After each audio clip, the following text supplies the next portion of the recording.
തീർച്ചയായും കഴിഞ്ഞ ദിവസം കന്റോൺമെന്റ് ഓഫീസിൽ നടന്ന ചോദ്യം ചെയ്യലിൽ കേതൽ കുറ്റം സമ്മതിച്ചിരുന്നു. എങ്കിലും കൊലപാതക കാരണം സംബന്ധിച്ച ചോദ്യങ്ങൾക്ക് പരസ്പര വിരുദ്ധമായ ഉത്തരങ്ങളാണ് കേതൽ അന്വേഷണ സംഘത്തിന് മുൻപാകെ നൽകിയിരുന്നത്.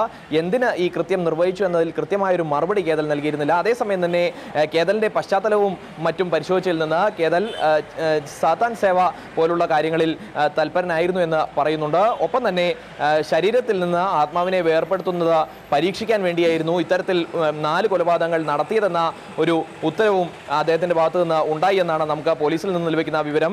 അതേസമയം തന്നെ പരസ്പര വിരുദ്ധമായ ഉത്തരങ്ങൾ പല ചോദ്യങ്ങൾക്കായി നൽകുന്നുണ്ട്. അതായത് കൃത്യം നിർവഹിച്ചത് എന്തിന് എന്ന കാര്യത്തിൽ കൃത്യമായ ഒരു മറുപടി ഇതുവരെ ലഭിച്ചിട്ടില്ല. ആ ഒരു പശ്ചാത്തലത്തിലാണ് തിരുവനന്തപുരം മെഡിക്കൽ കോളേജ് ആശുപത്രിയിലെ മനോരോഗ വിദഗ്ധൻ മോഹൻ റോയിയെ കൂടി ഈ ചോദ്യം ചെയ്യലിനായി എത്തിച്ചിരിക്കുന്നത്. തിരുവനന്തപുരം റേഞ്ച് IG, ADGP ഉൾപ്പെടെയുള്ളവർ അല്പസമയത്തിനകം കമ്മീഷൻ ഓഫീസിൽ എത്തും. വിശദമായ ചോദ്യം ചെയ്യലിൽ ഇതുമായി കൃത്യം നിർവഹിച്ചതുമായി ബന്ധപ്പെട്ട കൂടുതൽ കാര്യങ്ങൾ പുറത്തുവരുമെന്ന് പ്രതീക്ഷിക്കുന്നു. ഇതിൽ മറ്റാർക്കും പങ്കില്ല എന്നാണ് ഇതുവരെയുള്ള പോലീസിന്റെ നിഗമനം. അതിന്റെ രീതിയിൽ തന്നെയാണ് അന്വേഷണം പുരോഗമിക്കുന്നത്. കൊലപാതകങ്ങൾ നടത്തിയത് ഒരേ ദിവസം തന്നെയാണെന്നാണ് പ്രാഥമികമായി ലഭിച്ചിരിക്കുന്ന മൊഴി. എന്നാൽ എത്ര നാൾ മുൻപാണ് ഇത് ആസൂത്രണം ചെയ്തത് ഉൾപ്പെടെയുള്ള കാര്യങ്ങൾ കണ്ടെത്തേണ്ടിയിരിക്കുന്നു.